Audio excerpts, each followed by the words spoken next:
trying my best not to think about you, but you're stuck in my mind. I've been hypnotized by you. Hey, all the suffering and pain got me feeling so blue. Cause when it was us, I was never enough. Girl, you got me thinking I was messed up, pushing me down instead of pulling me up. So tell me what I'm supposed to do just to be alright. Girl, you got me thinking I was messed up, yeah.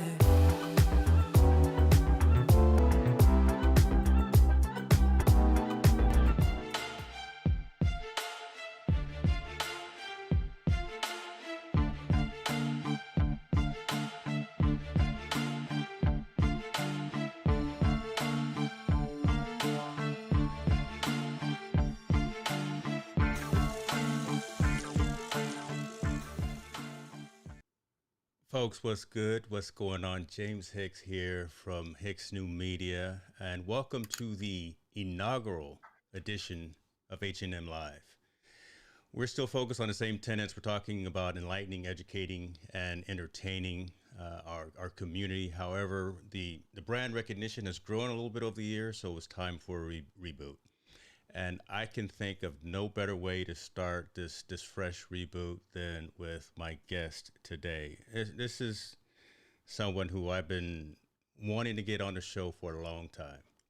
Right? We talk about the folks that motivate us. We talk about the folks that we find as mentors, as ones that inspire us. Definitely Melanie is for me. So she's a passionate, enthusiastic digital entrepreneur. She's focusing right now on developing and executing on sales and marketing strategies for individuals, small, medium-sized organizations. Currently, she's working with a number of individuals, teams, and companies to help them elevate on the execution of their video content creation by using the tools they already have, and reminding people that being scrappy doesn't have to be crappy. I love that statement. I love that saying. One day we're going to get that on a t-shirt. I'm going to talk to her about that too. She's a keynote speaker, podcast host, community leader. Hopefully we got some DIY with Melanie folks coming and join us today. She's an avid golfer, and I'm not going to lie, she could probably catch more fish than me with her eyes closed. Right? So without further ado, folks, Melanie Dyann Howe. What's up, huh? How about that? Is that right? I love it. I love it. I'm just telling the truth, right? I'm pretty good out there with the bloodworms and with the night crawlers. But you probably got some tricks up your sleeves that I don't even know about. Hey, I'm an accidental angler, man. I went out one day. I have some odd beginner's luck with some outdoor sports activities. Fishing being one of them. Like third time I ever went fishing, like as an adult. Went fishing as a kid, of course, but as an adult, caught like a 5-pound bass. That's crazy. Like lifetime size bass. And then kind of first time similar out, story right? with deer hunting. First time out, and you got something that you can a trophy that you can mount up there, and everyone else, my dad's here, and he's still catching perch and little guys. That he's okay. Hey, it's fun. like that. It's like that. Hey, it's fun. You're outside enjoying nature. It's peace and quiet. It's just beautiful. It's fun. It's I don't know. I don't do well with like, sitting still and quiet time and things like that. But when it comes to fishing, a lot of people are like, I can't believe you have the patience for fishing. And I'm like, it's like active relaxation for me. It's like I'm chilling, I'm taking a break, but I'm also doing something. So I guess it kind of is. I think that might be why I like it so much. I don't know. I love it. I made the little hint at clothing. I'm gonna talk about it. It might be inappropriate, but you know what? Melanie's wearing my clothes right now, ladies and gentlemen. Shout out. I'm wearing James's clothes. I'm just gonna leave that out there. I'll not use that as the micro content for Instagram, but yeah. MDH is rocking the I Create today. Appreciate you on that. Oh, so funny. I love it. I tell you what, love it. There's a lot I love of folks. this shirt. Look, I got a new shipment in today too. I was gonna rock it, but I said no. I'm gonna wear the old school swag because I love it. I want to break everything in first. But this shirt is so soft. Like wait, I love you to it. get yours. Where's yours? It's coming. I know it's on my list. I woke up last night like 3:00 in the morning. I was like, literally woke up and I was like, I didn't do this, but it was one of those moments where you want to just go. You like want to rise out of bed, like, and it was just merch. Get your dang merch Get it, done. You get know, it. I need a lava lamp. I need a lava lamp. That's all right. I mean, it's It's it's right coming. there. It's It's back gonna there. happen. It's Look, gonna happen. tell you what. For the folks who don't know you, shame on them. But irregardless, but for the folks who think they know about you, why don't you give the elevator pitch, the quick who is MDH? Oh my gosh. Don't you love answering this question? So here's the deal. I'm a creator, right? Like I'm a content creator. I'm really passionate about helping people put themselves out there so that they can make better connections and get closer to reaching their goals, whatever those goals might be. And I'm definitely a person who believes that we all have gifts to share with the world. And one of the things I love, we all have a love-hate relationship with social media. But one of the things, if you use properly and use effectively and quite frankly, intelligently, you can really expand your reach and meet people, and whether it be networking and also people that you can help. And I think that I love how social media brings us together with other people if used effectively. And so I'm very passionate about helping people utilize tools like social media to put themselves out there so they can network with the right people to get those opportunities that they want to get, but also to share their message. And my favorite way to do that is to help people use live video in order to get out there. So, I always like to say, like James and I, like we have never met in person. We met online through virtual networking of being in comments of similar live streams, following the same people.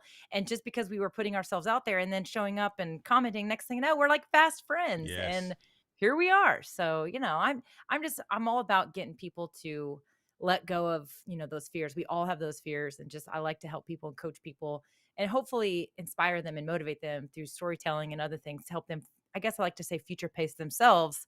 Hey, if I can just get through this and do these things and keep putting myself out there and keep trying and don't give up, and it will happen. Yeah. It happens. It doesn't happen as fast as we always want to, but Now, see, that right there is the great premise and kind of segue to what I wanted to dive in today. You've got a podcast, and Mhm. thank you for firing a podcast back up because there was a little gap there. Oh yeah. Yeah. Your last episode on your podcast, episode 47, you talk about not pivoting and kind of the difference between that and versus realigning yourself and ensuring that you do things in life that matter to you, right? You talk about sometimes you got to break away from the rat race or the mundaneness and actually have fun. Break down a little bit about what that episode is, because that has struck me so much. Literally every night for the past week that I go to the gym, I don't have my playlist on. I'm listening to MDH and I'm listening to so talk a little bit about that and what you've have coined kind of the judgment factor. Oh yeah. So we'll start with the whole realignment stuff, and then we'll talk about the judgment factor because it absolutely plays a part in that. And so, the reason I wanted to share this episode with my audience was because over the last year and a half, to be honest with you, more than that, to be honest with you, I mean, I became self-employed in 2014. That is when I decided to leave corporate America. I had a very successful background in corporate, doing lots of really fun, great things. But I had this draw inside of me. Mm, And I remember this, I'm going to go back a little bit here. I remember as a young girl, one of my teachers, my first grade teacher actually, was, I was kind of bossy as a kid. That's not going to shock anyone.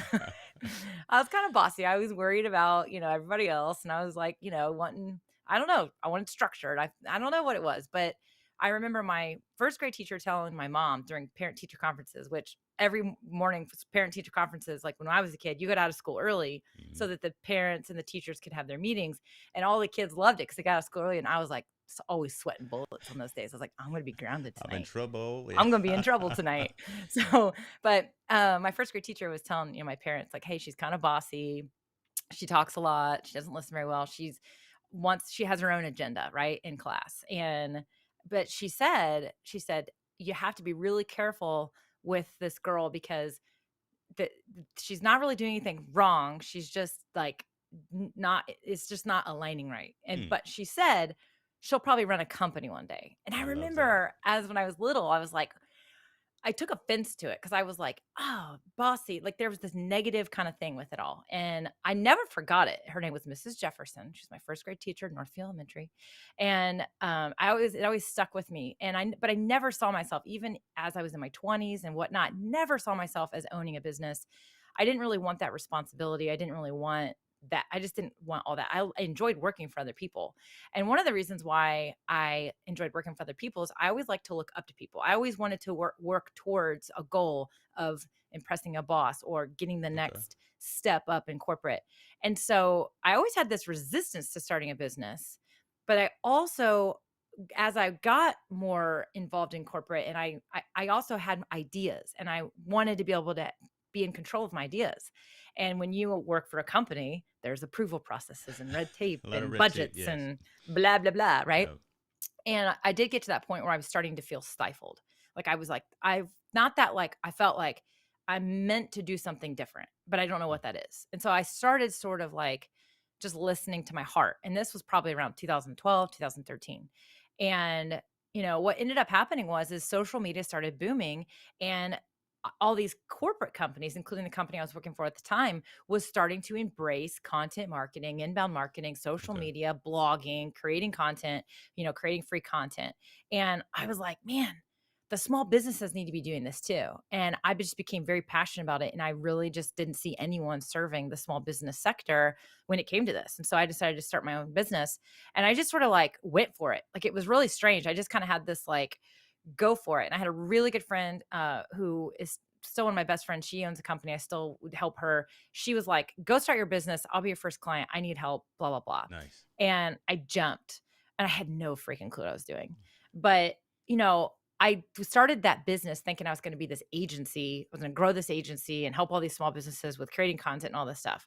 But what quickly started happening was I was like, yeah, I like am never going to make any money because these people don't have any money to pay for this stuff.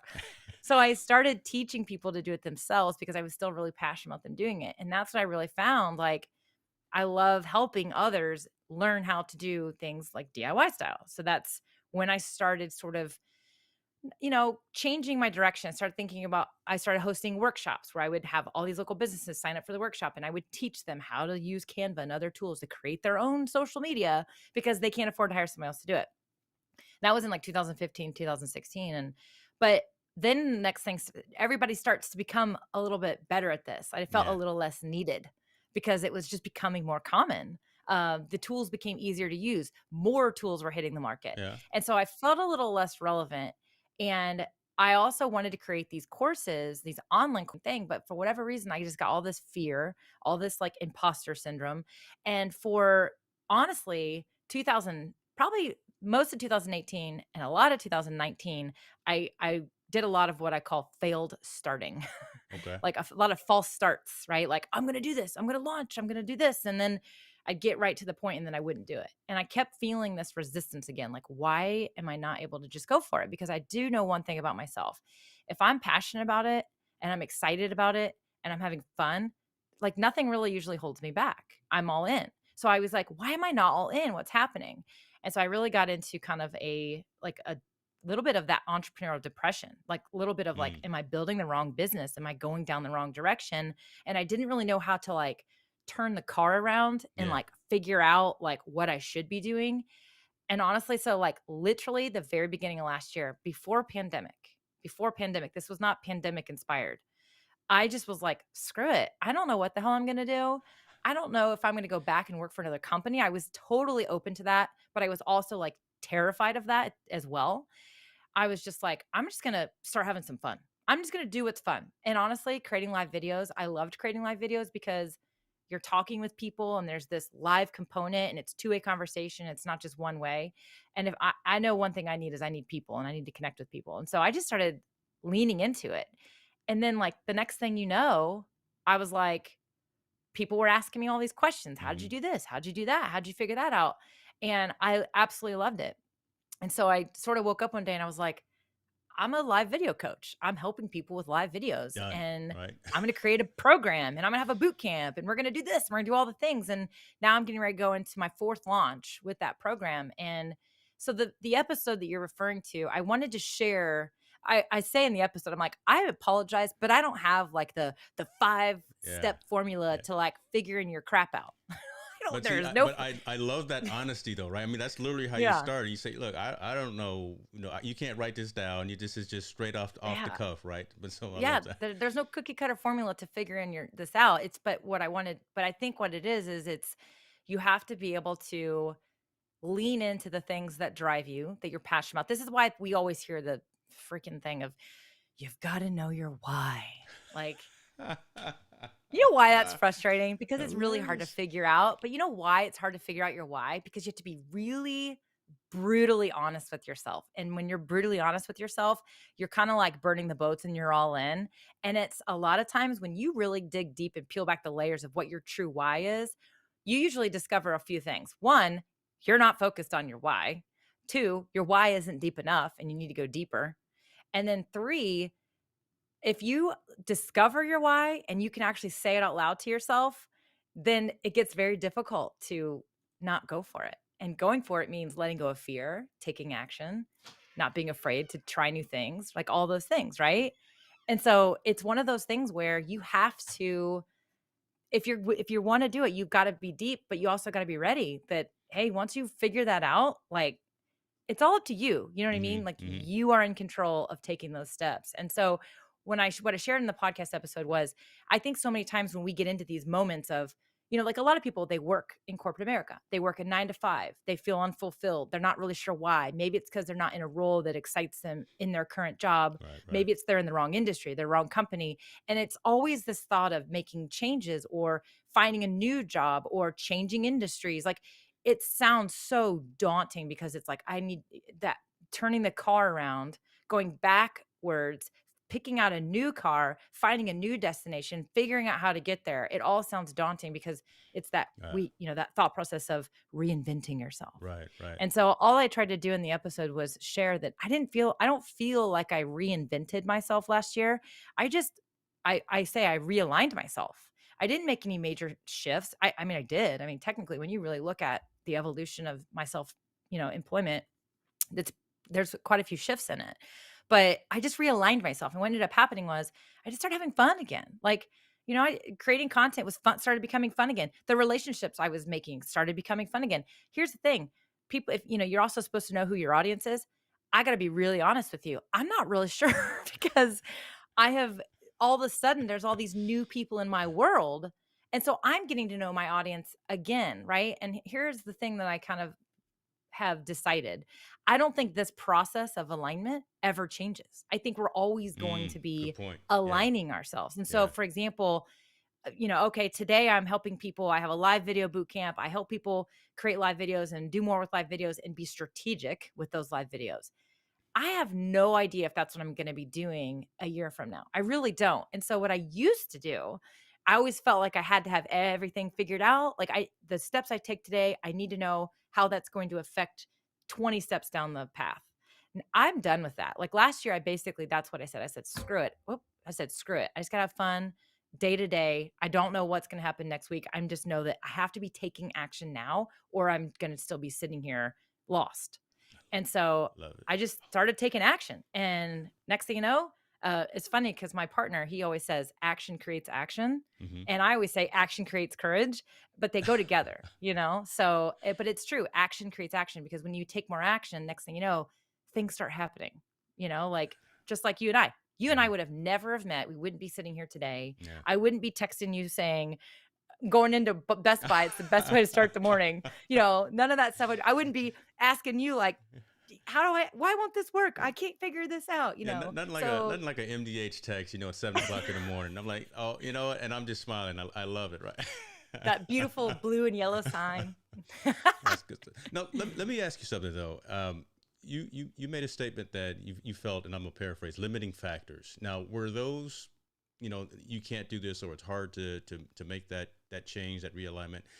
Was that conscious? Was somebody saying that to you out loud, or was that you kind of limiting yourself and thinking that I can't do this, or it's tough to do this because I've already started and gone halfway down a particular path?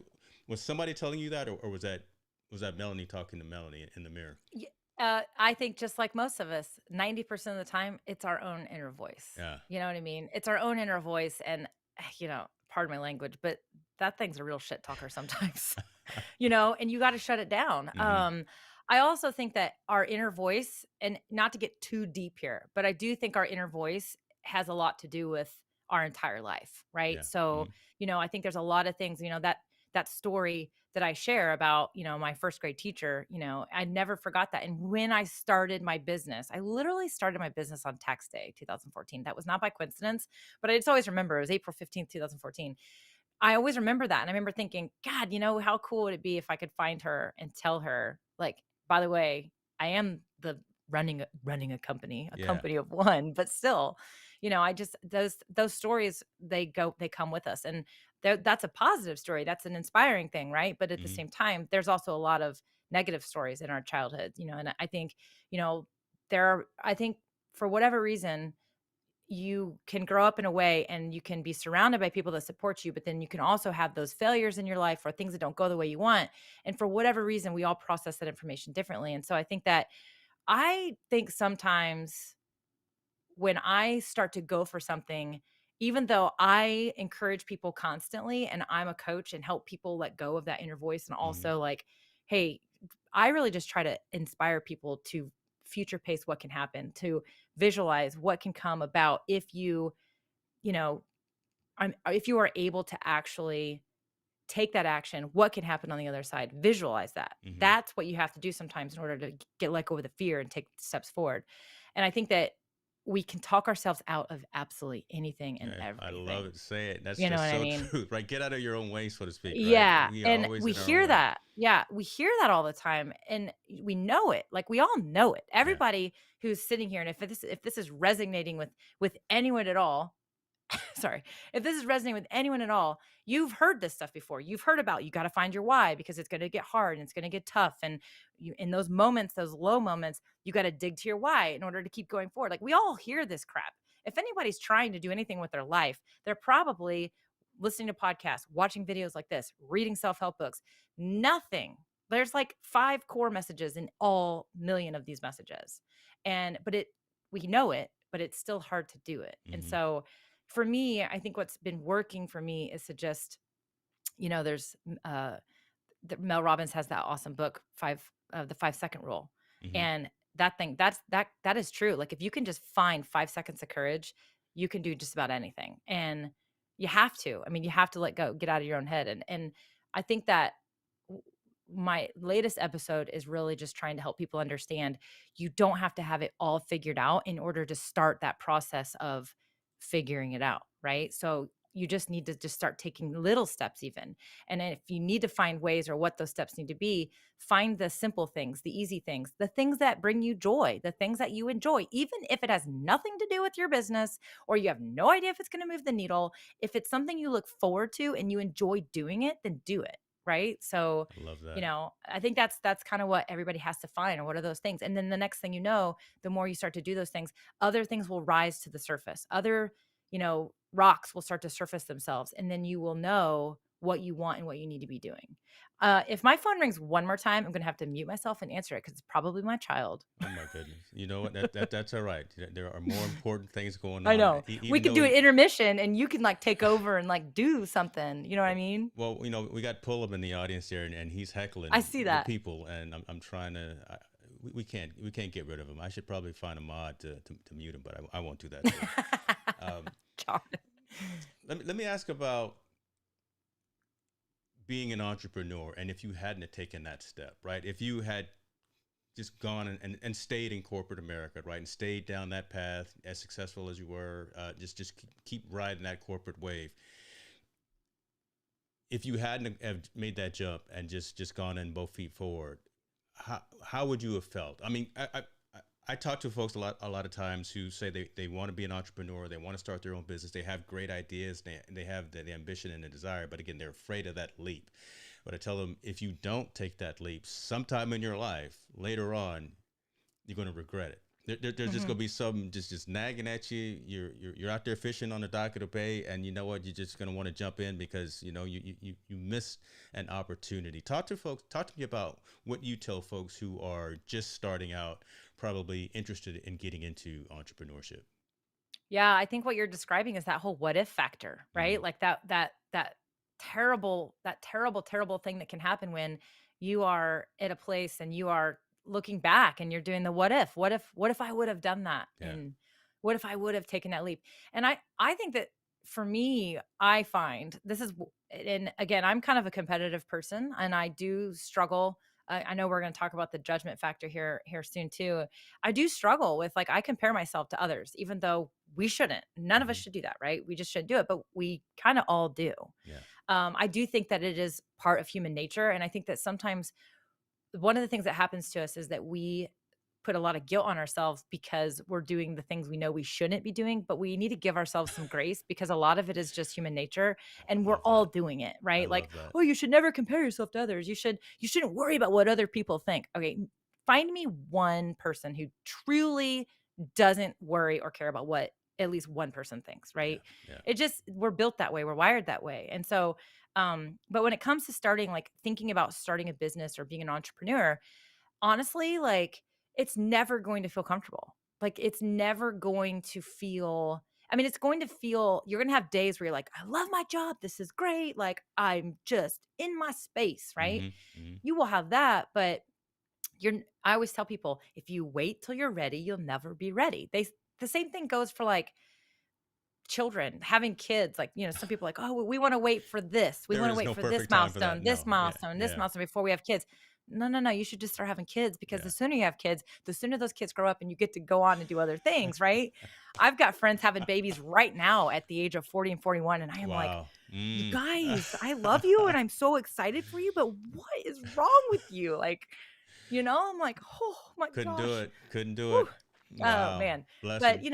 uh, so anyway, no, I think that I would say if you need to understand why you want to do it. And I think a lot of people want to be entrepreneurs for a lot of the same reasons. I think a lot of people want that. They want to be in control. They want Mm. freedom. They want to be in control of their schedule. They want to be in control of decisions. For me, what drives me and keeps me from going to corporate America, even I get offers here and there and I see opportunities. I'm like, ooh, that would be an awesome job and that'd be fun, stability, benefits, things, right? But what keeps me from going there is that loss of creative freedom. Like Mm. one of the things I love is that I can wake up at 6 o'clock in the morning and I can have an idea over coffee and I can literally implement it that day if I really want to. You know what I mean? Like Yeah. I don't, everything can happen so much faster.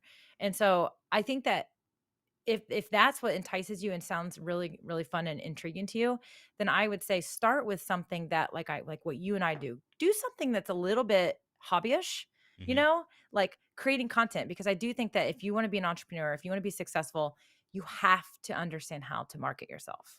And you Exactly. have to understand how to put yourself out there and create content. You can hire a bookkeeper. You can hire somebody to make widgets. You can hire somebody to design your website. You can hire somebody to do just about anything. But what you cannot hire or outsource is you. Yeah. And I do think that to be a successful entrepreneur or business owner, you have to be able to understand how to put yourself in front of your business. You've got to be able to put yourself out there, whether it be networking for opportunities to find employees or vendors or partners or investors. You are putting yourself out there and you're marketing yourself. Or whether it be selling something, services, or your retail brick and mortar. Even you Right. think about like your favorite restaurants. The reason you go back to your favorite restaurant, the food's great, yes, but it's the people. The people are what True. keep you coming True. back. And so you've got to make sure that you have a people, aspect in your business. And so I think that one of the mistakes I see people make is they think they're going to go start a business or be an entrepreneur, but then they don't realize what all it goes into that marketing piece of putting yourself into it. Of how much And I think hard that work it if you is. Yeah. yeah, so I think start with something fun and get yourself kind of like get your toes in the water about putting yourself out there. You could there are people I know that have live video shows and they have a 9 to 5 job, but then, I mean, heck, you, James, you Right. do a lot of this stuff and you have a real job, I never if you sleep. will. I never sleep. So I don't know how you do, because I'm always like, how does he do all that? But do caffeine something mixed with a fun. little bit of scotch right now. Well, There no, you go. no, Ooh, there's no yeah. scotch. We'll, What was I gonna say? we'll talk about Find that in the trivia part. Oh, you have a trivia? Yes. Find something fun and just start creating content. That's what I say to people. Put Yeah. yourself out there. Like, you just gotta, I don't know. I think that that's truly one of the things that differentiates a fast moving entrepreneur from a more slow go, entrepreneur, which both are fine. But Yeah. yeah, that was But a weird answer to your but but, question. But but it was an MDH answer. It's all good. I mean, that was a Um, long one. I don't know. You but, didn't prepare me with the questions I ahead of no, time, I but did. 'Cause I told you I got a couple more curves that I'm gonna throw at you. oh, I'm ready. I'm We're not ready. we're not just talking lights. We're not just talking cameras here. We gonna get a little deep. But kind of what you were saying, and you are the brand yourself. That's why it's my face back there on that wall. It may Yeah. look a little intimidating and all, but there's nobody Focus. there's nobody else that is Hicks New Media, and there is no one else that's MDH's DIY. I keep calling you MDH. I hope folks It's understand fine. I love that it. it's out. But enjoy that journey too, all right? I mean, every day is Mhm. not going to be easy. Every day is not going to be enjoyable all the time, but it's going to be a learning experience. It's going to be something that you can put in your journal and say, you know what, I learned from this experience and I'm able to either teach someone else or know not to do it down the road again so I can be successful and be profitable, whatever the case may be. But you're right. I mean, stepping out and doing your own thing is got to be the most rewarding thing. Yeah, it's all good and gravy to work for someone else and have that whatever you want to call it, quote unquote stability. But man, when it's your name on it, and you're the one standing in front of the room doing what I call the jazz hands, it gets no better than that. So that's It is very, I agree. I like to compare it to, I really like to oh, Dr. Elo's here. What's up, dude? in How's it the going? building. We do have some fun people here. John, we got David Ryan here too. I just saw his name pop up. But so literally, you know, I always compare it to, you can hire, okay, so like let's say you have a backsplash in your Hmm. kitchen that you want to put up. I mean, just about anyone can truly figure out how to install a backsplash in their kitchen, right? I mean, you can watch YouTube, you can figure it out. You can pretty much figure out how to do just about anything in the world these days. You can literally use Google and YouTube and for free learn how to do just about anything. And you can hire somebody else to do it and it might get done faster and it might even look a little better. But think about, if you figure out how to do it, you go through the process, as James said, enjoy the journey, enjoy, you get up on Saturday and you watch a couple YouTube videos, you take a couple notes, you think, okay, here's what I got to do. I got my shopping list. You go to, your home improvement store, you ask some questions, and you might get back and you might start it. And you're like, whoa, I got in way over my head. And then next thing you know, 5 weeks later, you finally have a finished product after maybe even some mistakes and some redos. But when you're done with your 5 week backsplash, think about when you sit there and you Hmm. wash your dishes or you cook your shrimp tacos and you look at that backsplash. Think about the pride you're going to have every single time you look at it, because as you just said, your name is on that thing. Hmm. Hmm. When your friends come over, when your family comes over and they're like, "Oh, that tile is really pretty. I love what you did there." You're going to be like, "Thanks. I did it myself." And you're going to remember the You journey. sit up a little straight when you say it. You're right. Well, yeah. You're going to be like, "I'm kind of a badass. I did that myself." And it feels very different. Now, maybe you don't need that. Maybe there's a different version of the backsplash in your life and in your business, whatever it might be, right? But to go into it and to actually figure something out, do it yourself, with the pride that you have, like you just said, you have your own stamp on it, your Hmm. name is on it. The pride you have is amazing. And also just that it's just like you're adding points and you're filling your own bucket of, I'm doing stuff, I'm figuring stuff out. If we're not growing, we're dying, right? And that is one way that you grow, is Wow. you learn new tasks, new skills. And when you are an entrepreneur, you have to be a sponge. And that is actually one of the things I think I love the most, almost to a fault, is I love learning new things and trying new things. As you know, I mean, I think I have 2 microphones hooked up. I have like 4 cameras. I mean, I have things that I just got Well, new glad you got AirPods two today, and I microphones. didn't need those. I know today. Glad I had two Glad you mics, had two right? microphones. That's why we were late, folks. Comes in handy sometimes. I'm not going to put her out there, but Yeah, but I mean, you have to enjoy that journey of learning yeah. because, and you have to enjoy the baby steps. And one of the things you got to you may run into is that you will find yourself, and this goes back to judgment factor and all those things, but like you will catch yourself comparing yourself to others. So for example, some Mm. of you watching are like, oh, look at the camera quality that James has and that Mel has, and look at those cool lights and listen to their microphones and yada yada yada. But like literally all you really need to get started with live video is this, right? And $1,000 in your pocket right there. That's what we pay exactly, for it, like right? there's a reason it's $1,000, right? Okay, I gotta take a quick phone call. Now my mom's calling me. My mom's supposed to be picking up the kid. So let me find out what's going on. Hold. It's all good. Folks, thank you. Yeah, this is an amazing session thus far. I hope you're getting some value out of this. Look, this is live video. MDH has to take a call for her mom. That's definitely more important. So letting her do that. If you got any questions that you'd like me to talk about with her, we are going to start talking in a minute about what she calls again the what did I call it? What was the statement here? The judgment factor. So we're going to go into that, talk a little bit more about that last podcast episode, talk about how she's been affected over the past 15 months, right, with the pandemic. So bear with us, hang out with us. This is live. This is what we do. We always are prepared for these situations. You know, I just think that she was probably ordering tacos, to be honest with you. Is she back? Wait a minute. Hold please. She's back. Oh, dude, I don't order tacos, man. I make the tacos. Okay, yeah, that's true. But nobody makes a taco like me. That's all No, good. that was actually my child. So this is kind of funny. Side note. Addie does not have a cell phone.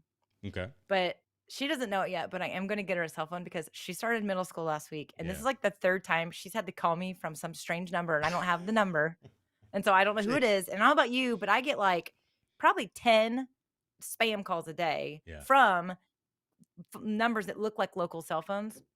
Get them too. Yeah. Oh my God. So anyway, so then my mom called because my mom was picking her up from volleyball tryouts. So then when mom called, I was like, all right, I got to make sure that they Something's found up. each other. Yeah. Well, But it was you the one first day of school. We can talk about hey, did you get on the bus? Did you get on the bus? No, did you get off the bus? She was so late. I was like, did she not get on the bus? Like, what is happening?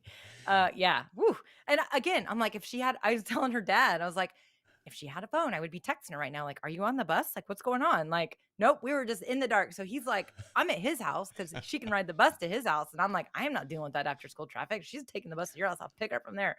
So then literally like, he's like, well, let me just call the school. So he called the school. They call the bus to make sure Addie's on the bus. Yes, she is. And then they're like, they're about 10 minutes from the neighborhood. I'm like, oh my God. But if she had a cell phone, anyway. Yeah, see, and when you get the phone, then you can turn on the Find My Phone, Find My Kid kind of thing, and you can track her every single place that she goes. Yeah, it is. Seriously, what it is. it's coming. It's coming. I was at the store today talking to him about the plan and everything. It's coming, but so did the boundaries, and just another thing to her to get grounded from. But another anyway. step in the evolution of having Yeah. kids. Oh So my God. yeah, sorry for the interruption, but she was calling to tell me she made the volleyball team, so she's pretty excited about it. Congratulations. Yeah. That's good stuff.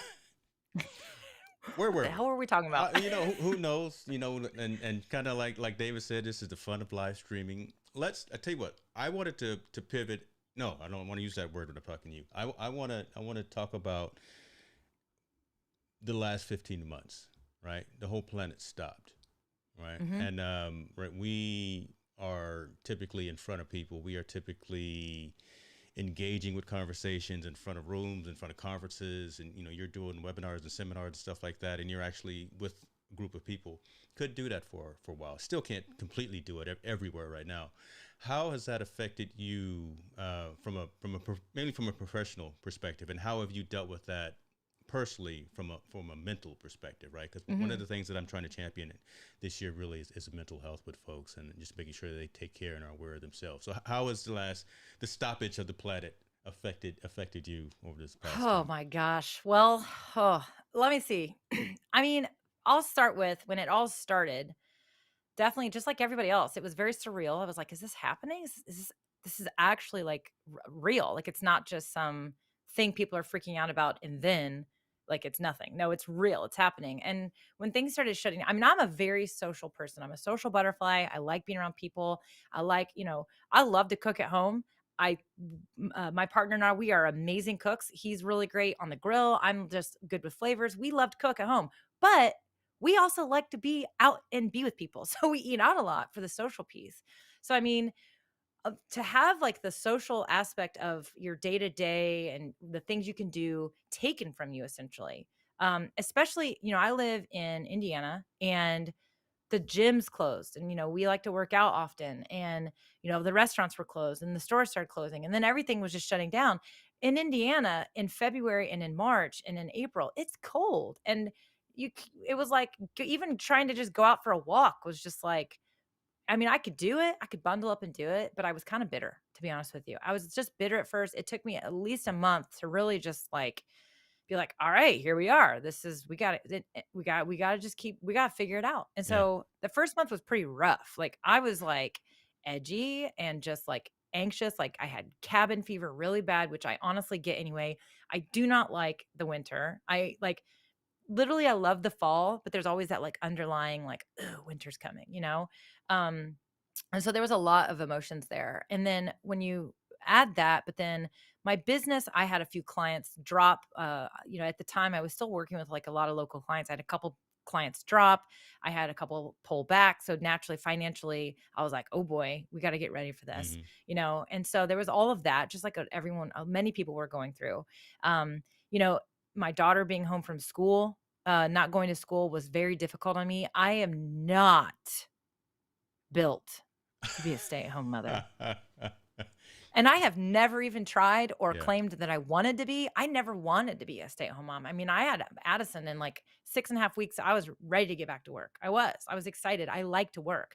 But having her home and seeing what she was going through, like, e-learning, she'd be done with it in like 30 minutes. Yeah. I'm like, oh my God, like, can we try to give them a little bit more to do? Like, Can you look so over it one more time and do it I again?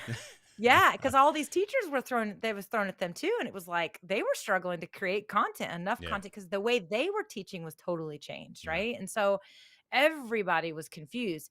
There was this, I didn't like that at all, but there was also there's something that is the way I'm wired is if there's crisis, if there's a problem, Mm. turmoil or chaos, like I'm like, let's go, let's figure this out, let's Yeah. fix it. Like that's how I'm wired. I cannot sit back and I'm all about that. And if I think I have ideas or ways to help, like I give a lot of unsolicited advice, which drives a lot of people crazy. Like I'm a solutions person. So I jump in and I'm like, let's go, let's fix it, even if it's not broken, right? Like, Yeah. and I've, as you get older, you mature and you hold back a lot. But I was like all in. I was like, let's figure this out, everybody. Let's go. Okay. I was like, small businesses, these are some things you can do. You need to figure something else out. Like you're not going to be able to do business as usual. And if you're waiting for this to stop, you are not going to survive. You are going to have to embrace like making a change here or try something different. And I loved watching some of the businesses get super creative. I loved the things that some of these businesses were doing to stay alive. I loved how people who were thinking about creating online courses, all of a sudden they were like forced to create an online Right. course because it Thinking was about, the yeah. only way they could make money. Like I loved some of those successes that came out, those success stories in the pandemic. So it energized me. But personally and professionally, the thing that was very difficult was I love to be in a room of people. I love going to conferences. Last year was going to be my year of attending more events, trying to get speaking engagements. And it was quickly like, that's not going to be Quickly in your changed. plan. And so I think that is actually why I really was drawn so much to creating live videos because, I always say that you can create content. You can write an amazing blog post, like epic blog post, put it out there. It's still one-way communication because the feedback and the back and forth is so Hmm. slow. It's like snail mail versus a telephone call. And live video, it's here now. Like we know John's watching. We got Dr. Elo here, right? We got David Ryan was watching. We got people here. We have a lot of people not commenting. Why don't you say hi, by What's the up with way? that? You're just lurking. It's You okay if know, you just say hi. We want to know who's here no, hanging out with I don't us, want you just loitering around here. You know, what's up with right? that? You know, Lurkers not welcome, whatever. No. But like I think that what I love about it is you fast track that process of relationship building and all those things. And for me, I was drawn to live video because I was like, Doug, I love you, but I need more people in my life, right? Like I need to talk to more people. Like, and it was that way because we were all quarantined. We weren't able to really get out and do things. We couldn't see people. We couldn't see our normal people. And I just got online and I just was like, here we are. It's kind of like back in the day. You get on AOL and you sign into a chat room she and it's flashed like, back and said, who's here "AOL." today? Oh my goodness. Right?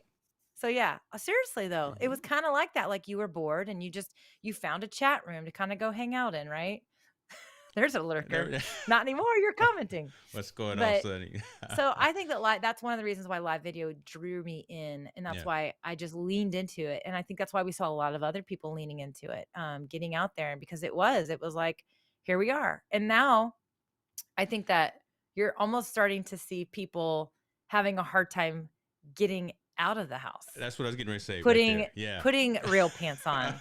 So it's like now maybe the new alignment is getting people to not hide behind live video and actually be ready, be okay with doing some of these things in person. Man. Because even the live video can be really scary for some people. It is a bit of you're a little bit hiding behind the camera, delivering a message by yourself in your office with your cool lights and your fancy cameras and your fancy microphones is one thing, but to stand on a stage in front of hundreds of people, Mm-hmm. that's different, Very different. Very So, different. I mean, who knows what we'll see in regards to stuff. But so it was challenging, but I sort of embraced the challenge and it gave me some energy, to be honest with you.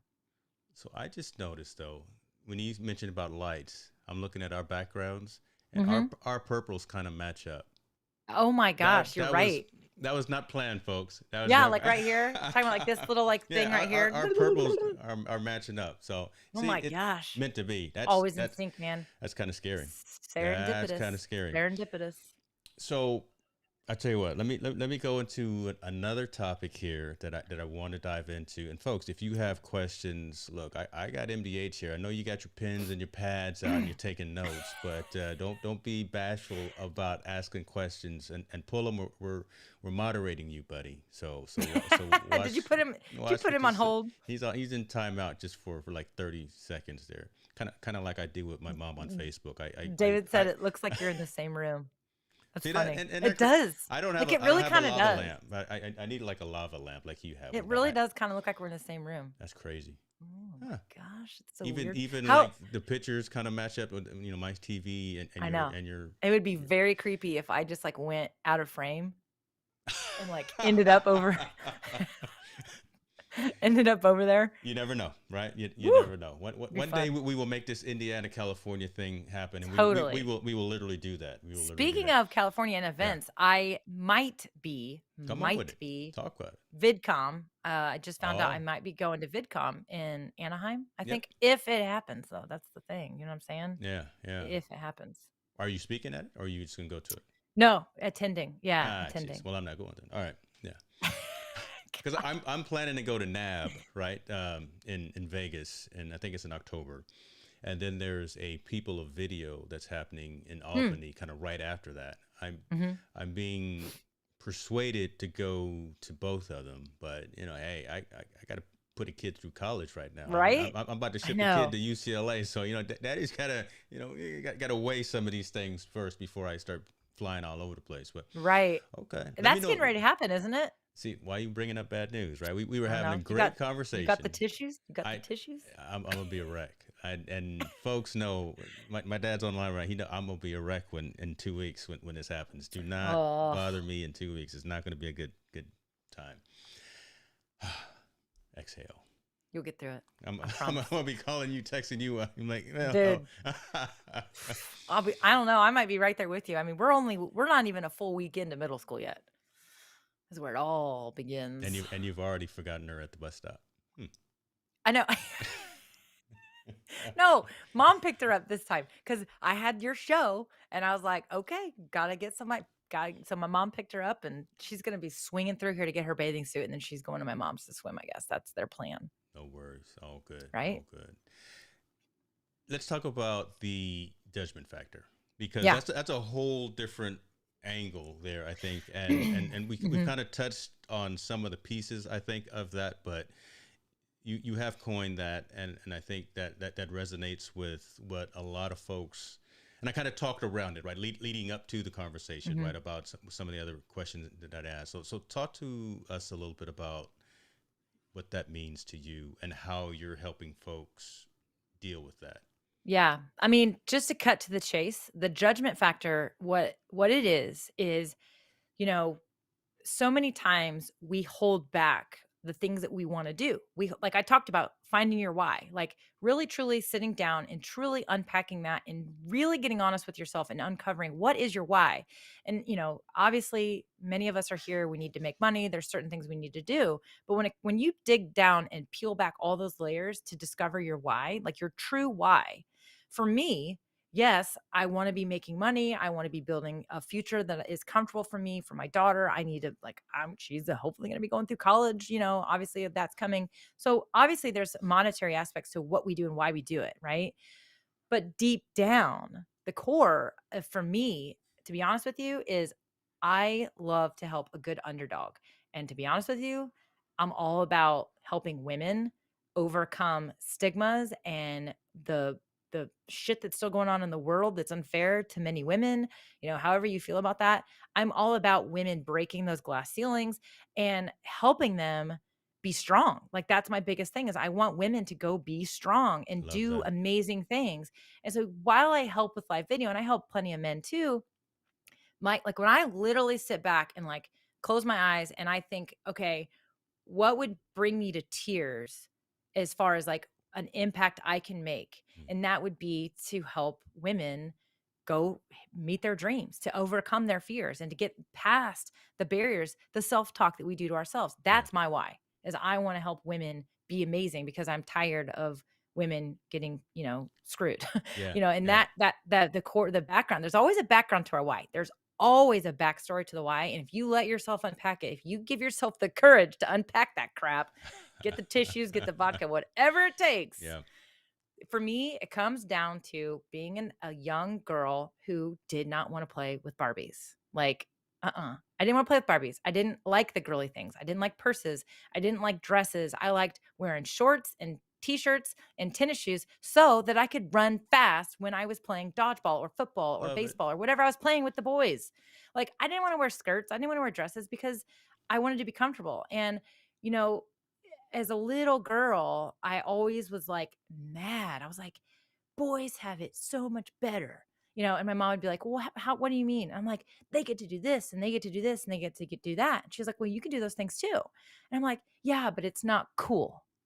Right. Like it wasn't Mm. cool for me Mm. to like sports out of Barbie dolls. Right. It's the same thing, people. Right. It's a turtle versus a person. It's the same thing. You're playing with dolls, Yeah. like, but one is a Ninja Turtle and one is a Barbie. It's kind of the same thing. I had a But stretch anyway, Armstrong. So, I'm again. yes, I know I exactly what you're dated talking about. myself. I just dated myself with that. I should go I back know off the what you're talking screen. about. I mean, I had Skeletor and Yeah. He-Man and those things too. But I grew up this very different type of little girl at the time. I was born in 1980, so like in the 80s, it wasn't cool for girls to be good at sports or like sports. Now, the boys liked playing with me. Like they liked inviting me over to play because I was kind of like one of them. Mm. But then when it came down to like what was cool, it wasn't cool for them to be my friend, right? Gotcha. Mm. And so for me, it was very hard for me to find my circle. Now I had girlfriends that were okay, and I have one of my dearest friends, Megan. She's been my friend since like elementary. I have multiple friends actually, like kindergarten. They never ever had a problem with that. They were still good friends of mine. I had friends. It wasn't like I was like some lonely girl. It's just for me, there was the stigma of it wasn't cool to be good at boy Mm. things. And I always have this story that I used to get so ticked when my teachers, it was like the last day of school, you don't do any schoolwork. You're cleaning up the classroom with your teacher, right? Right. You're helping your teacher get their class ready, packing stuff up.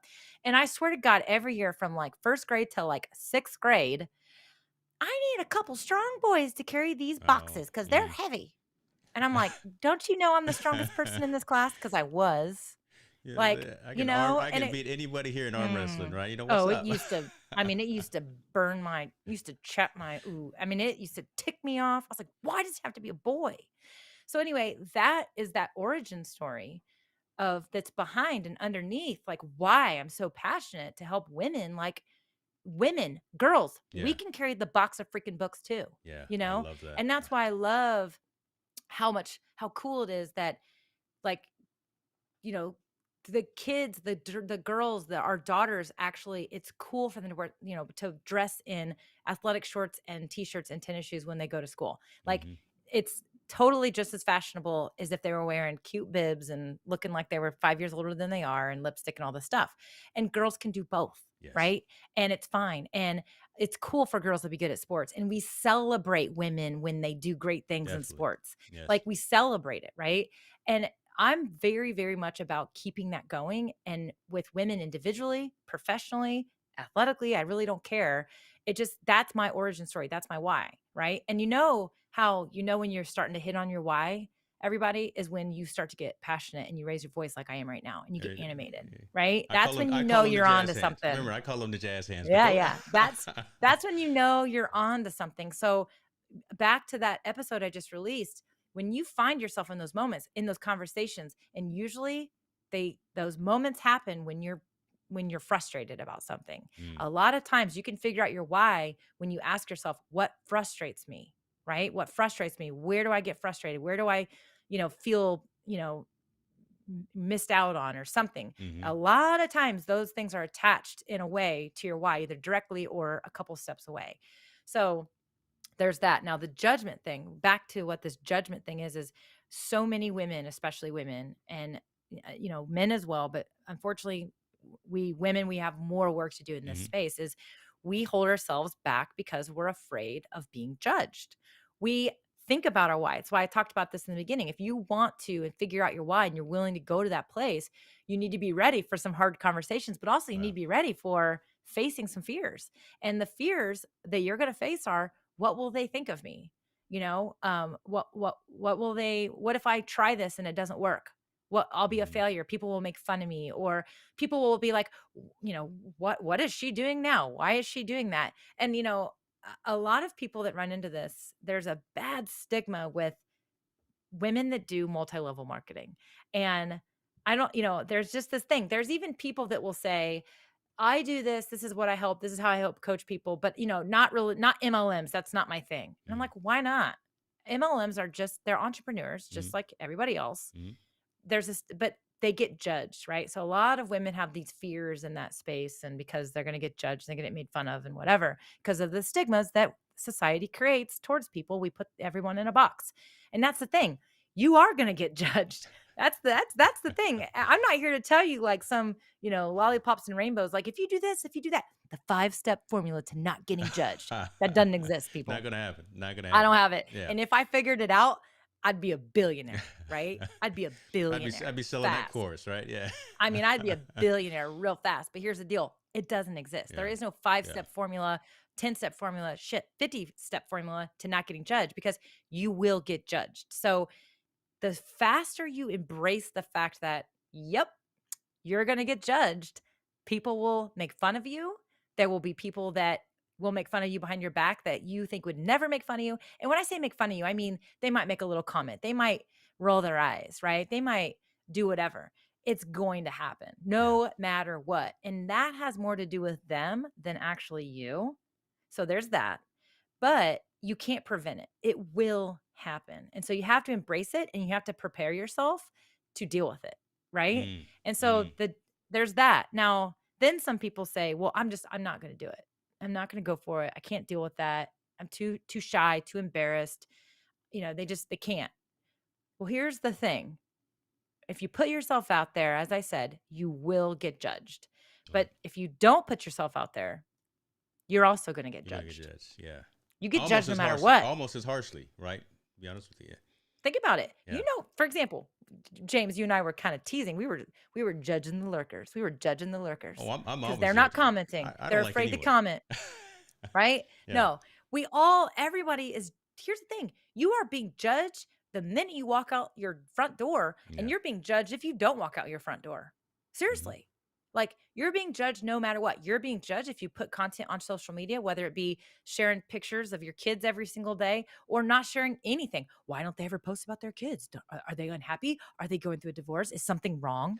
Like, Yeah. you're being judged no matter what you do, Yeah. whether you do something or don't do something.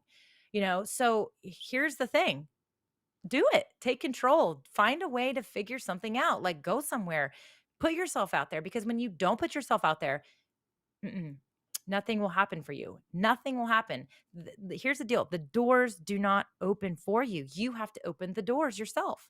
You open a door, and guess what? There might be 10 more doors that you got to go Mm. find through the Yep. hallways Talk about and it. find those doors. But you know what? The doors don't come to you. You have to go find the doors. You have to open the doors. And the way you do that is you take action. Stop waiting for the courage. Take action now. Courage will come later, and it will help you open the next door. But you got to open the first door, and then you got to open the next door, and then you got to look down that hallway, make a decision based on the feedback you just got from the other hallways you walk through, and which hallway you're going to choose, right? Yeah. And so the judgment factor is basically understanding and accepting we are being judged no matter what, Mm-hmm. whether you're following your dreams or not following your dreams. So why not give it a shot, give it a try, and just accept the fact that when you do put yourself out there and you're authentic about it and you're honest, even if you think it's not what other people want, even if you think the way you're sharing, the way you're phrasing it isn't what your mom would want, or isn't what this person wants, or isn't what your friends want from you. If you're honest and you are authentic, guess what happens? There's this filtering process that happens. The people that are attracted to you, who you authentically are, and what you're trying to do will come. They will come to you. They will gravitate to you. Mm-hmm. And it's an authentic conversation. We've all had those conversations where you're like, I don't know why they think that I like this, but I do not like it. And now I'm like 30 minutes into a conversation about stuff that I literally do not care about, but for whatever reason, they think I like it. Well, that's all. Like, if you are fake or you portray yourself the way you think others will like you for it, guess what? Yeah, they'll like you. But then here you are. Next thing you know, you're at a luncheon with a bunch of people you don't like. Mm-hmm.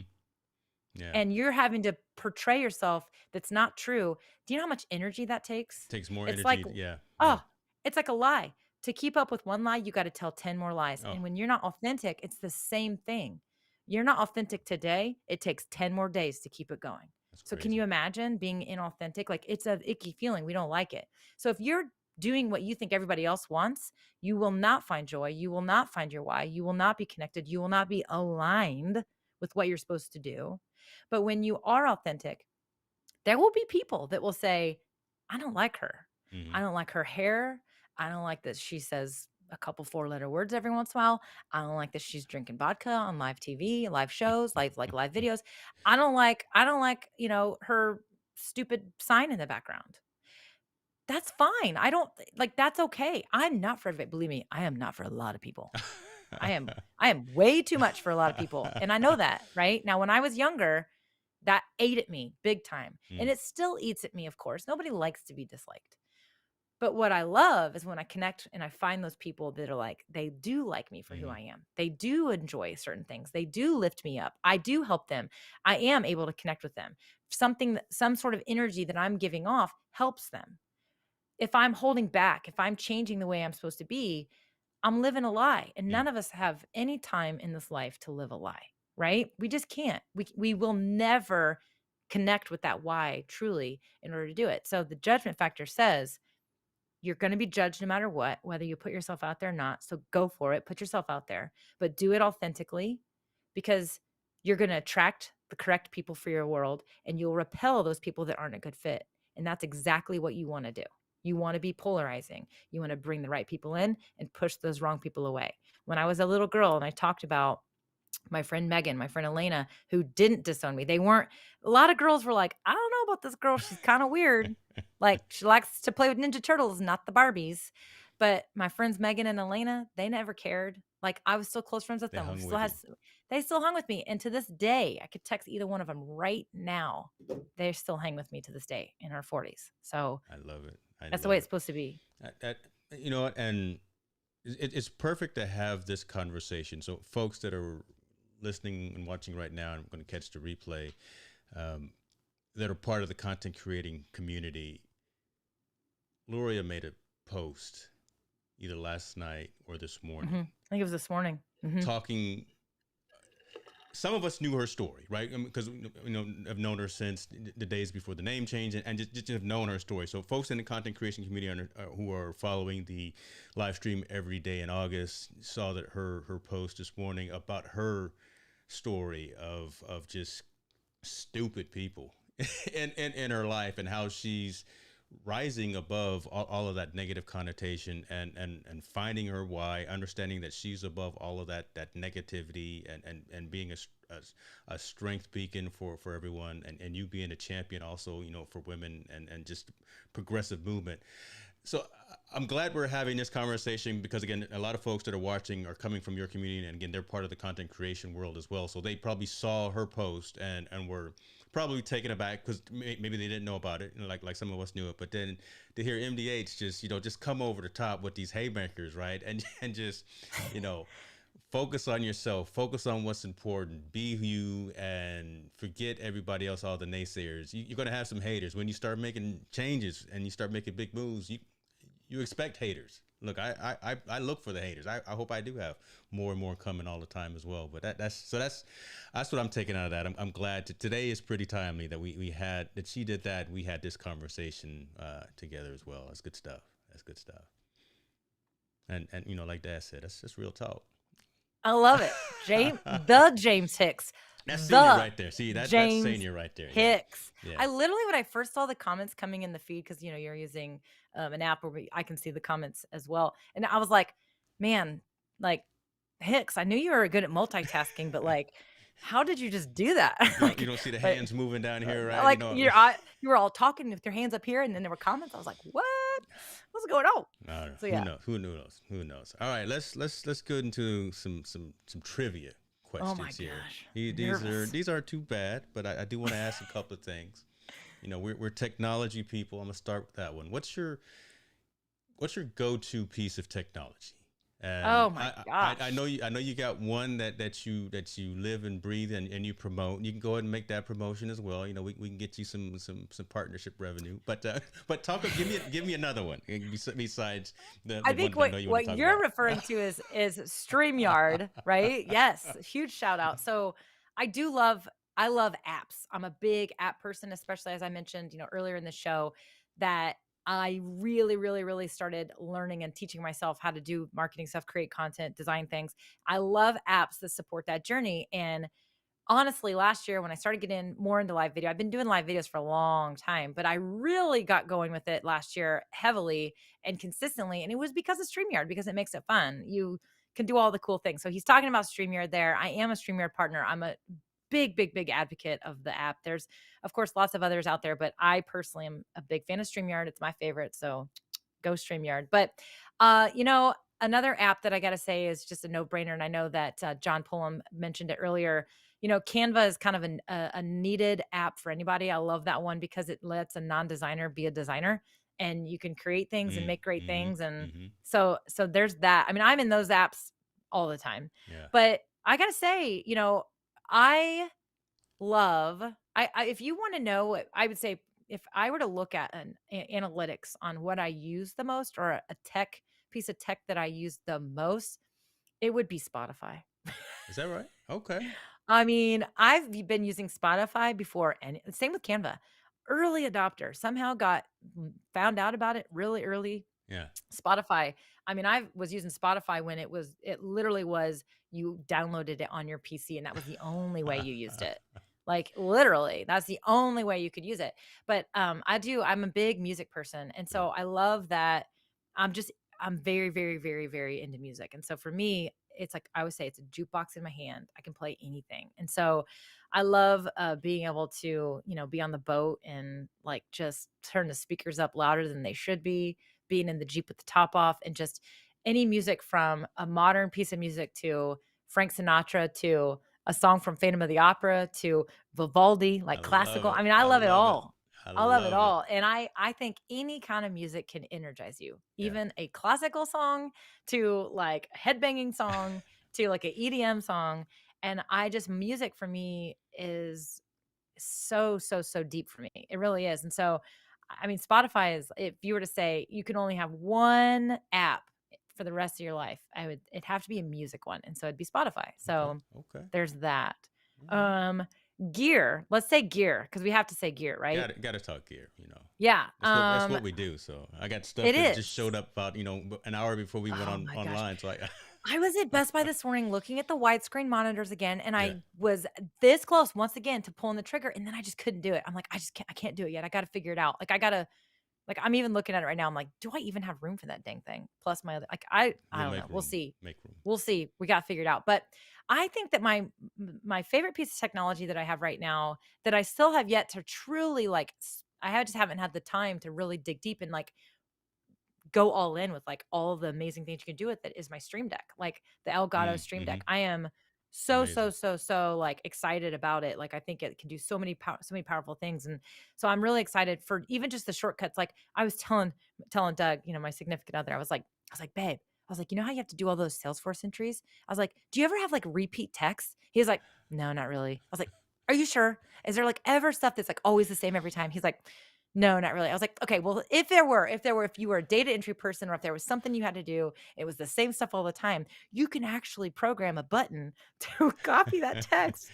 And he was like, yeah, it's all one off. I Yeah, was like, it's not dang, gonna happen. It's not I gonna thought I happen. could help him. Like that's the thing. I love helping people. I like pushing solutions onto people, but like there's things that this piece of hardware is really popular with streamers, like live streamers, but it can do so much more. So it really is something that I think even like corporate America should embrace, like truly like data entry people, support people who, like when you go to a chat room, like a chat box for like support to get help from something, and you type something in and they're like, they say it's like this, it's all templated crap. They click a Right. button and it puts it in there, like Yeah. that kind of stuff. That thing can do that for anybody. And so I don't know. I think it's powerful. I'm like literally I'm touching it. I'm I know holding it. you've thought about this extensively too, as well, right? I mean, Not really. you. That's the thing. Not really. That's what's so creepy about it is I'm literally like massaging it and stroking it right now. And I'm like, I'm sorry, Stream Deck, I've neglected you. I haven't truly untapped your potential, but I'm so excited to do it. But yeah, that And Stream right Deck, that after thing you is got it, awesome. you created all kind of animated I icons did. for it, and then you just like let it I think I go. texted you a picture. I like Yeah. literally created the icons before I had uses for them. And I was like, this is so amazing. Like again, going back to the backsplash, that's my kitchen backsplash right there. When I looked down at my Stream Deck, I got those little animated icons. I'm like, I made those. You sure I did. made those things with Gotta love it. Canva. Canva, gotta love. And the fact that you mentioned some Andrew Lloyd Webber hits there, that's an Ooh, extra yeah. cool check mark for you right there. Jesus Christ, oh my goodness. superstar. No, I can't sing, but I'm gonna get now you're gonna get copyright I strike was gonna say because I'm so good. I'm gonna get a warning from YouTube now. This is high quality content here, and then MDA starts singing Andrew Lloyd Webber, and I'm so close to the official monetization. I'm like 500 hours, Dude, and you are now like, I'm I 500 can't hours believe how from it. fast your YouTube like blew up. Like Found my you were community. like, Found my I was community. like priding myself that I had more followers than you. I was like, I have more followers than the James Hicks. What is happening? And then it was like, Then 2 weeks later, wait a minute, what happened? Well, yeah, I'm following your lead, and then found my community, and you're a now superstar. streaming in 4K. I hope it's coming through okay. I'm not watching it, but Are you streaming in 4K today? first Super time excited. in 4K, brand new brand look, brand new design, color scheme, and everything. I sunsetted Do you, ITN Live last night when I was talking with Alec Johnson, and you are the first person with HNM Live, Hicks New Media Live. So do you know how bad I want to turn the tables right now and start asking you questions? I'm gonna save it for my show. yeah, okay. We're gonna peel back some layers on this rebrand and some other stuff. You're gonna need, yeah, it's gonna take a while. We're gonna need some drinks. Let me ask you. Let me quickly deviate. Hmm? You're a Cubs fan. There we go. There we go. Let you exhale. You a really bit. gotta go there. Okay. How you guys doing? 4th place right now, right? 52-61 record. You guys are gonna be all right. She's not drinking water, people. That's Tito's vodka. Here's the thing. I was 2 nights, I think it was 2 nights ago, you know, I get all the notifications on my ESPN app, you know, game start, game end. Mm-hmm. And so I always know. And I was like, ah, Cubs lost, you know, whatever. And Doug goes, or no, maybe it was game start. I don't remember. He goes, he's like, who cares? And I said, I feel you. I was like, but I don't want to be a fair weather fan like the other 80% of Cubs Mm-hmm. fans. Used to be one. Used to be. I mean, I don't know. I used to be in it, but not really into it. But I'm choosing to trust the process right now, to be Okay. honest with you. Okay. I am choosing to, I think we kind of knew this was coming. I think if anyone really is a Cubs fan and you've been paying attention and you've been like truly like reading the articles and reading the quotes, you knew this was coming. We were going to be going through a big shift. And so right now, I'm just like, I don't like to just have one team. I always like to have a reason to watch the World Series and whatnot. And so for me, I'm kind of like, and I like to root for, I'm a Reds fan too. My daughter's a huge Reds fan because her Okay. dad is. Okay. And so it's like, you know, I just sort of like, I'm just like, how am I going to ride the wave of the rest of the baseball season? That's kind of where I'm at right now. But I'm also thinking about, this is something I've never done before.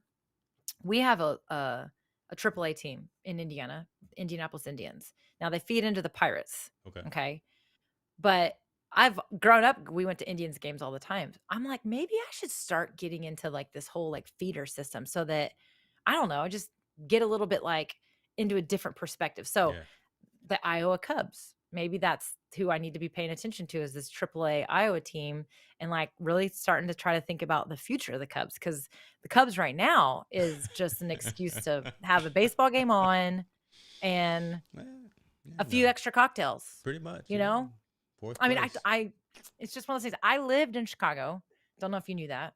I lived in Chicago for a couple years, and that is actually, I grew up kind of a Cubs fan, but I grew up a Reds fan, uh, big Eric Davis fan when I was little. But I was kind of just everybody, whoever's card was cool that I could get in my little pack of baseball cards next to the terrible gum that lasted 3 seconds and then it Oh, was that was good. disgusting That was so good. Now we think for back. 3 Yeah, seconds. yeah. Now we think back, and you know, it's just crazy. But you know, at the point, You it also was think great. about it and it's kind of gross. Yeah. Yeah. Yeah. That's why I But don't chew much gum right now because I I know know, what's right? in it. I know. So I think that like for me it was when so again, it all goes back to again, like everything, like being connected to things. So like when I lived in Chicago, I literally lived 2 blocks from Wrigley Field. Wow. So if you were to hit Wow. a home run out the left field line and that ball would roll, it would probably roll not far from, you know, where I lived. So, hey babe, come say hi super fast. Hello. Good, congrats on making the team. Congrats on the volleyball. He said congrats on the volleyball. Good job, baby. You gonna go swimming? Yeah, I have to get my stuff. Okay. Oh, you got some? I did. She sees my AirPods. They're gone now. Take them. Take the AirPods. No, James, no. All right, baby. You said they were too expensive. Well, they were for you. Oh, see, I love kids. There you go. There you go. You know. Okay, so, hey, David Ryan said congrats. You don't know David Ryan, but he knows you. That's the beauty of being a kid these days in the online space. That's right. Okay, so I became connected because I remember I moved in February. It was February 26th. I moved into my apartment by myself in Chicago, knew like 3 people in the city. And it was the first time I was like, holy crap, I'm on my own. Totally don't know anybody here. And I would get up and I'd go for walks. And like, even if it was freezing cold, I just go for walks. I had nothing to do. I didn't have cable because I couldn't afford it because I had this apartment I was paying for. And I just go for walks. And I loved walking by the stadium. But what was really cool about that time of year and getting closer is I remember like the end of March. And then like the first week, it was like they were working on the stadium at the time. And so they were finishing it up. So they were cleaning up things that they were working on, doing construction. And then I remember I told my mom one day, I called her, I said, I've never been so excited about trash cans. She's like, what do you mean? I was like, they brought trash cans. There's trash cans outside Wrigley Field right now.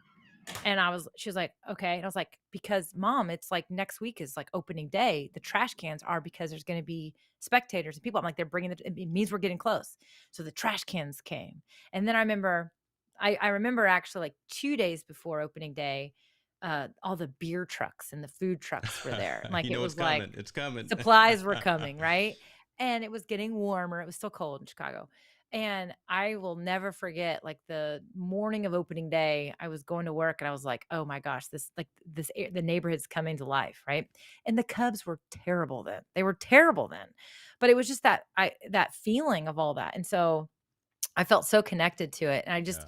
ever since then, I was like, I just am more of a Cubs fan because I just felt so much more connected to it. And I went to plenty of games and, when I lived there and I remember going on runs after work. I'd be going on a jog after work and it'd be dark. And I remember running by to love seeing the lights on and like you could hear the sounds from the game. And I'd turn off my music whenever time I ran by the stadium. So, I think that right now what the Cubs are going through are a little bit challenging. It's a little bit challenging, but I have faith and I'm just gonna One trust of the these years. process. One of these years. I'm just gonna So trust the process. I was going to go into your thoughts on the DH rule and everything, but you know what? I don't want to pick at a scab because that could be. I'm not even going to that. I appreciate that. I'm a ask one We have last. we have more exciting things, I'm sure, to cover. We do, but I want to be cognizant of your time there. That's a big word. I normally don't use that word, but it's a big word. You've used it like twice. It's a special day. It's a special day. It's a special day. Your fishing ventures. Yes. Let's talk about this. We had this conversation, but now that my dad's on the line, talk to me about which pole you use. Yeah. I brought Okay. up the ugly stick, and you gave me a little side eye. But so talk to me about what you use when you're out there angling. Okay, Yeah. so I use I'm a lose girl. I literally feel like I need to like run right there and go grab a couple poles just to show you guys, but I'm a lose girl. I have a lot of lose poles, but that's not necessarily like as I said earlier, I kind of got into fishing accidentally and my first pole that I went and bought myself was a lose pole and the reel I like the reel and so I just kind of always get those, but I remember so my bag is ugly stick. So my tackle box that's a bag, really. They're not hard boxes anymore. You can buy hard boxes, but you don't have to. It's an ugly stick. I love it. It's got the perfect pocket configuration. I'm truly a true chick when it comes to that. Like I love pockets and configurations and things like that. But I so so what James is referring to is when he found out I like to fish, he was asking me, he's like, I forget what you said. So you're like Shimano versus something. And I'm like, I was what are you breaking them talking all about? down, right? I just I was came out like, of what the are you blue talking too. about? I just came I out of had the no blue. I literally was like, what are you talking about? Like they were brands I did not know. I don't know. I'm an accidental angler. I'm getting into it. So I will tell you that there's a YouTuber out there, Bama Bass. Bama They live bass. in Bama Bass. They're in Okay. Alabama. That is literally like how I would literally lay in bed. Like Doug's upstairs. I'm sure he's cracking up right now. He's probably listening to this. He was like, "What if?" We need him in the He's like, comments. "What?" He took me fishing. Like he's the reason I kind of went. I was like, I kind of want to go fishing. Let's find something to do. This was like 4 years ago, and so he's like, "Okay, we'll go." He grew up fishing a ton, like ton and ton and ton of fishing, like river fishing and like all kinds of stuff. So he's like, "Yeah, we'll go." And so we went fishing like once or twice. And then it was that third time I went by myself. I went fishing and then he came and met me and he was like on his way back from the airport or something from a work trip. So he like was stopped into this pond where I was fishing on the way into town. And it's when I caught that 5-pound freaking bass that he literally had to like pick up for me. Cause he's like, oh my God. So anyway, he kind of is kind of what got me into it. And so then next thing you know, fast forward like 2 weeks later, I'm like laying in bed every night watching YouTube videos. Like, okay, how to this, how to that. And so I discovered this Bama Bass channel on YouTube. Freaking love it. Like they are so good. I love their stuff, but they are like in Alabama. So they're catching like 8-pounders and 7-pounders and like Yeah. these big bass. But With their anyway, hands. practically. No, they use 10-inch worms. That's what I know. So of course I go buy 10-inch worms. Well, I'm in Indiana and I'm fishing like shallow ponds. So I don't know what the hell I'm doing. But anyway, so my pole, most of my poles are lose poles. Now there's a new up and coming pole and I literally can't think of the name of it right now because it's fairly new. It might come to me, but I just bought my second one of theirs. They specialize in shorter poles. Like they're Okay. small, they're low profile poles, but the reels on these things are like amazing. It's killing me. You guys are all going to kill me. Like, okay, great. Way to give me a cliffhanger. But here's what's funny. I got to tell you this story. So my uncle Lee, growing up, my dad loved to fish, and it drove me crazy. Cause like anytime my Uncle Lee came over, they would literally they'd put these VHS tapes in and watch these fishing videos. And I'm like, are you kidding me right now? And then fast forward like 35 years, here I am like watching Bama Bass videos in my bed, like, like going to bed watching YouTube videos. So it's like funny how it kind of came around. But anyway, my Uncle Lee used to do muskie fishing, and he was huge, huge, huge, huge. He was a huge fisher, angler. Well, he actually passed away from COVID last year. Mm. And so my dad was like, hey, I got we have all this crap. Like, do you want some of his poles? I was like, yeah, I mean, you can give me some of his poles. So it was so funny. After you sent me that text and you're like Shimano or whatever, sure enough, I now own some old school Love it. Shimanos. Is Love that how it. you even say it? Is that how you say it? I don't know. So yeah, I've got some old school Shimanos out in the garage that I need to just kind of clean up a little bit, but they're great. One of them I love about it is it's actually a shorter pole, but it's really rigid. So if anybody wants to know a little bit about angling, okay, which I like to call angling because fishermen, people say fishermen, and fisherwoman just sounds weird. So angler, we're all anglers. And I just think angler sounds kind of fancy. But so if you're certain types of fishing, you need to be able to set the hook. Like meaning like what we all see when we all think of fishing, we all think of, oh, you get the fish on and then no, Well, not hold on. necessarily. Let's get a full angle of that. I mean, Yeah. I I got mean, NBA. you're like fishing and like, oh, the fish is on. Like that's what the movies show us. That's what cartoons show us. That's what we learn as kids, right? Like the bobber goes down and you got to pull that thing. No, no, no, no, no. Like 9 times out of 10, you're going to pull the dang lure out of the fish's mouth. You are not going to catch a fish. So it depends on the bait and it depends on the way you're fishing. But there are plenty of types of lures and things that you use where you really do need to set the hook. Well, you can't set the hook if your pole is all flimsy. So those rigid poles, they also give you feel, so you can actually feel what's happening. It's all about feel, and I still am learning all that stuff. But I am Tall Boy says, you didn't catch it with your bare hands? No. He asked me, do I fish? Yeah, yes, I fish. I've been fishing since before you were born too, Tall Boy. But It's funny. Yeah, I love it. Here's the thing, as I mentioned. So what I think is so cool about fishing is that, first of all, anyone can do it. Like Yeah. anybody can do it. You can learn how to do it. And you will never be an expert. Like True. there's so much True. to learn. True. God, I keep hitting my mic. There's so much to learn. And I like things where you can never hit like, it's like puzzles. I like puzzles, but you're done with the puzzle. And it's like, all right, I'm done with the puzzle. Next. Put it away. And then like, do you do that same puzzle again? Not usually. You can, but not usually, right? That's why there's like puzzle clubs where they trade puzzles. But I like things that are always, you can always try something new, whether it be new equipment or learn a new skill. I like things where you can always be improving. And fishing is like never ending. I mean, you can do river fishing, you can do pond fishing, you can do lake fishing, you can do bass fishing, bobber fishing. There's so many variables to it. And that's actually can be overwhelming, right? Which is so therefore it challenges you. And so I do think that there's actually some weird therapy there with it, like to like learn how to do it, have the patience to do it, but also it's peaceful. You're out in nature. You don't have to like be running or do anything super crazy, but like you can just be out there and it's peaceful, but also like competitive, right? So it's like you can win at fishing. I mean, so I think it's kind of a beautiful blend of a lot of things. And that's why I think I became such a huge, like fast fan of fishing. Plus I caught the huge bass like third time in. You said that like 4 times already, but I know. Just I making have sure weird, that it resonates. It's all good. I'm telling you, I have weird beginner's luck, and it kind of screws me because then it's like my standard is up here. It's the same with deer hunting. I don't know if you've ever seen the picture of the buck that I shot the very first time I hunted with a gun. The first time. Oh my gosh. Like it's humongous. There are old dudes out there who are, that I talk to in my extended family who it's like anything. The buck of a lifetime. It's the buck. It was a 13 point. Wow. It was 200. What was it? 210, 209 field dressed monster. And it's still at the taxidermist. Like the head is going to be, if you would have told me 4 years ago that I would mount a buckhead in my place, I would have told you, one, no, I am not going hunting. Ew. Two, I would have been like, I am not killing a deer. Three, I'd have been like, ew, that is not my decor style. Dude, there's a buckhead that's going to be mounted above my Right fireplace behind before your head. Christmas. Oh, I said put it right behind your head, right, Mm-mm. right It there. won't fit.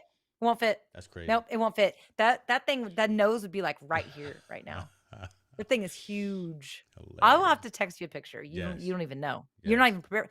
First time ever. I'm not ready for it. The last time I had shot a gun, I was 13 years old, Yeah. like shooting a target. I go out there with Doug. I had been out there with him a few times in the tree stand and stuff, and so I kind of knew the process. I enjoyed it. I was like, this is beautiful. Like you Yeah. get up, you go out in the dark, you have to be quiet, and it's just like it was really again another like connection. And then I was like, this is so cool. So this time we go, I'm like, I think I want to hold the gun today and try.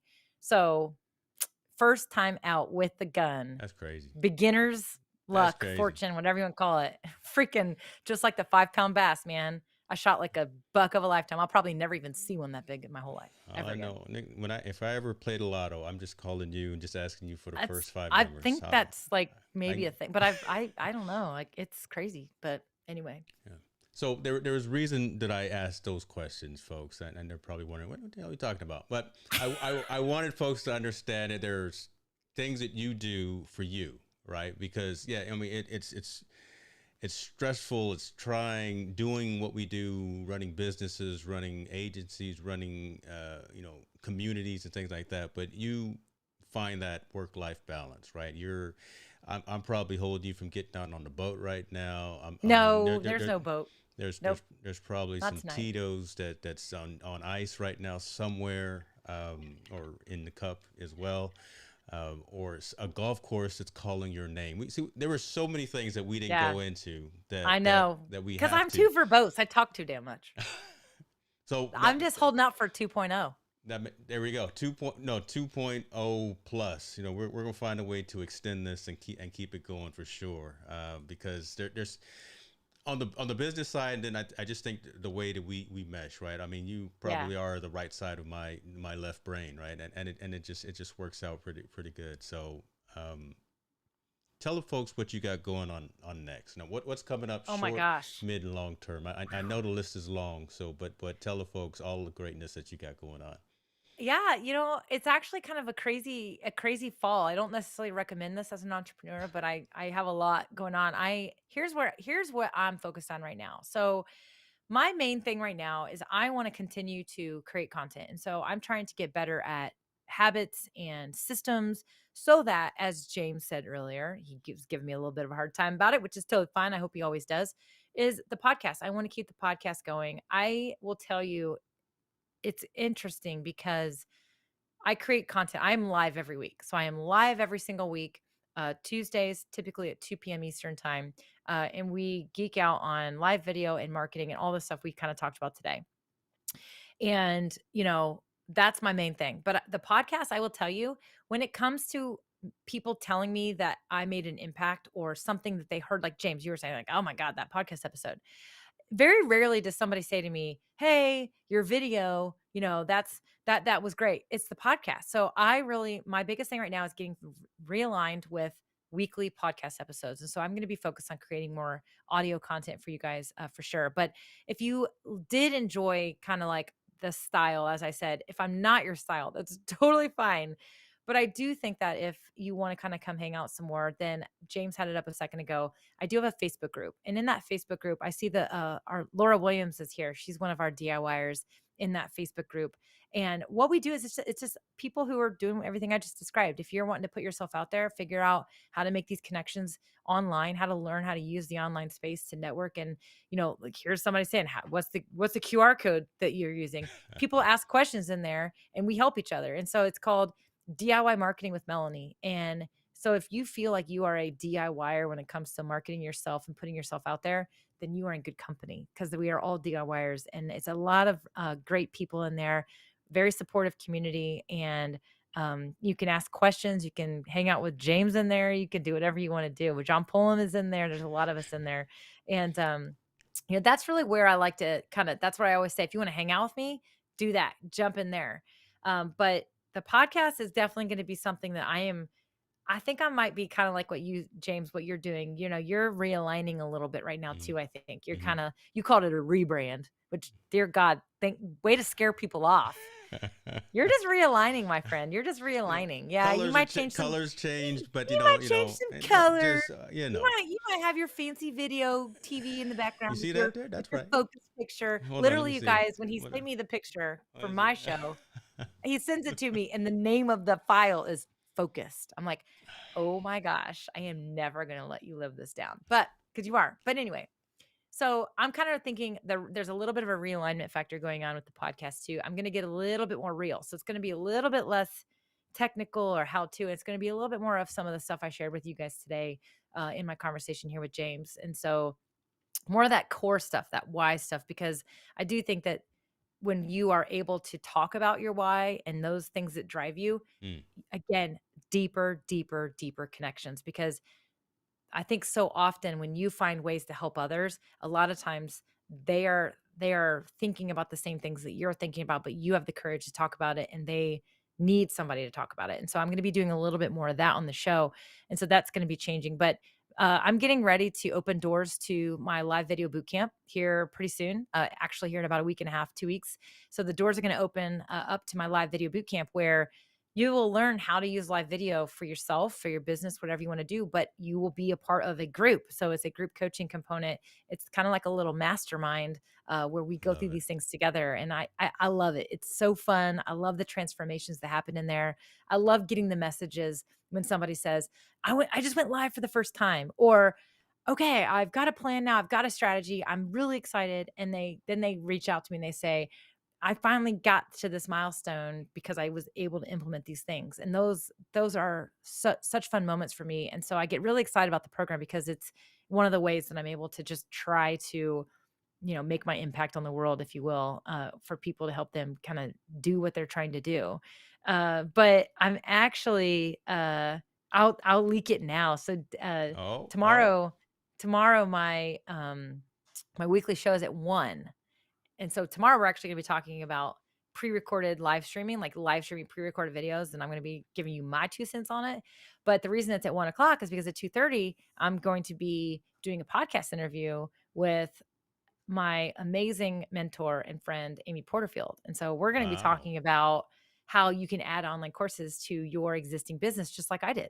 So we're going to be talking about that. And she's the person I have learned from. She's the person who I look up to when it comes to the business that I'm trying to build, which is a blend of coaching as well as courses. And I can't wait to have a conversation with her tomorrow. And that will come out in early September, that podcast episode. But I think that you know, when you can have those types of things happen, like if you can just 90% of being an entrepreneur is Mm, grit. It is grit. It is grueling. It is hard work. It is lonely. It is difficult. yeah. But the 10% of the moments of like, this happened, or I talked to this person, or I got this person to accept an interview, or I helped that person achieve that goal. That woman just told me she quit her job and she did this, or she told her boss to whatever, I can carry the box of books, screw you, whatever. Those moments, that's that 10% bucket will fill you up to like the biggest massive value. And so, I will say that the reason I'm able to have this interview with Amy tomorrow is because of the things I've done in my business and in my way of interacting online and the connections I've made. And I keep saying like, just keep putting yourself out there and keep connecting with people online, because you never know how one connection will create another connection. Again, I talked about it as doors, right? Doors opening, doors opening, doors opening, doors. And that's actually how your relationships online and the way you network online can happen too. So, we got obviously John Pullum. I think he said he was taking the dog out for a poop earlier. So he's maybe not listening to us in the moment, but John Pullum is a great example. Yeah. He's Yeah. such an amazing person, and to be able to have him and to call him a friend, to call you a friend, I just think that, when the world is changing. And so Mhm. I'm just, you got to put yourselves out there, because you never know. One day you might be getting to interview your mentor for your own podcast. And There it then is. who knows, maybe one day you'll be on their podcast too. But, just keep going. Just don't stop. Things will happen. It may take years. It may take a bunch of failed starts, but you can't ever give up. Folks, look, it gets no clearer than that, right? So I hope that everyone listening and watching, again, took some notes, rewind this, replay it, do all the things, right? Because MDH was in the building, and she was. Look, we went left and right. We talked about fishing, we talked about vodka, we talked volleyball. Would you expect anything less? And and then who knows? But that's what it's all about. Because when we get together, we just seem to gel, and it's just the coolest thing going. So we got to keep doing this. Yeah, we will. I'm excited. Congratulations on the Amy on that interview. Yeah, thank you. That's huge. I'm pretty excited about it. I don't like having to wait a whole month to hear it, but that's I fine. know. Well, I got to be strategic on the timing on that one. Oh. Well, Anybody thinking about building an online course business? Just kind of stay tuned. Hang out with me for a little bit. I got a little bonus for you. I know somebody. There we go. She's right here, MDH. Be good to yourself. Thank you very much for your time. Thank you for coming and hanging out with us. Hopefully folks got some value out of this. I know they did, right? We will continue to do this. There's some kind of weird series. I don't know what we'll call it. I know, right? But we got to figure something out. It's crazy how the purples are starting to line up, and I see it in the background. And, I know. And that's just too coincidental, to be honest with you. It's really kind of funny because like you brought it up, and scooch to your, I think it would be your right. Go this way. Oh, I thought you had a table right there. So the table's almost lined up. Okay, wait, James. Again, turning the tables on you. Yeah. Remind me again that ticker that you have back there. Lametric. I want that thing. I gotta get one of those things. All of the social media feeds. I can program into that. I can put a banner as well to talk. I've got stock quotes that pop up on it. So it's really, really cool. Yeah, I'll send you a link for it. Send me a link to that because I seriously I remember you pointed that out. I forget when I first saw that thing and I loved it. I was like, that thing is so cool. I want to get one of those. It's got your favorite apps. It's got Spotify on it too. Yes. See? There you go. Thanks, Mel. There you go. James, this was awesome. I really do appreciate you let me come on and be a little bit all over the place and, a little bit me, a little bit squirrely, but at the same time, hopefully maybe one person walks away and heard something that they needed to hear. And that's my goal. So, That's it. You're scrappy. But you know what? That's what we do. Not to be scrappy. That's next episode. Y'all be good. Appreciate you, Mel. I'll talk to you later. We out. All right. See ya.